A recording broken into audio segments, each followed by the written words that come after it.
شوف لي هذا النفق بدبي. للوهلة الأولى بنفكر حالنا إننا بدبي. لا، هاي ما بدبي، هذا نفق بالشام. بالشام؟ اليوم صور لكم. مستحيل يكون هذا النفق بالشام، مستحيل. أنا فكرت بدبي. لا، صاير الأخبار كثير كويسة. خلينا نشوف.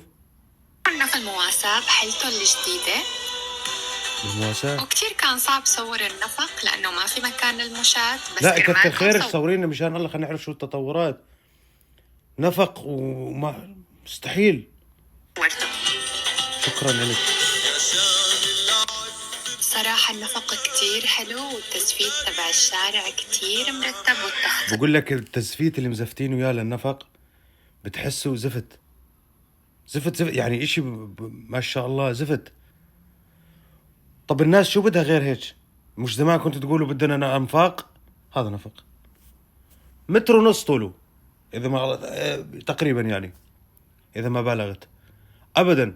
متر ونص ومخطط باصفر وابيض. الناس شو بعد بدها غير هيك؟ بدكم اشي غير النفق؟ كنتوا تقولوا وين بدنا نقعد، هاي اقعدوا هون. وين بدنا نشتغل مثلا، يعني كل شيء محلول. بس للأمانة في عندنا مشكلة واحدة. في شجرة نخيل، يعني غصنها طال على الشارع كثير زيادة. هاي بس بتضايق الناس بالذهاب والإياب عند باستراد المزة. يعني بس تشيلوا هاي، شيلوا الغصن هذا المدلي على الطريق، وهذا النفق موجود تمام. صارت أنا بشوف الأمور 100% صارت، الحمد لله رب العالمين. مستحيل أنا كنت أصدق إنه هذا عندنا النفق. أنا كنت أفكر للأمانة بدبي أو بشيكاغو. عرفت؟ أنا معلم، حط شنطتي معك والله، بدي أروح والله. إي والله، مسوي النفق ومزفت زفت من تحت والله قسما بالله.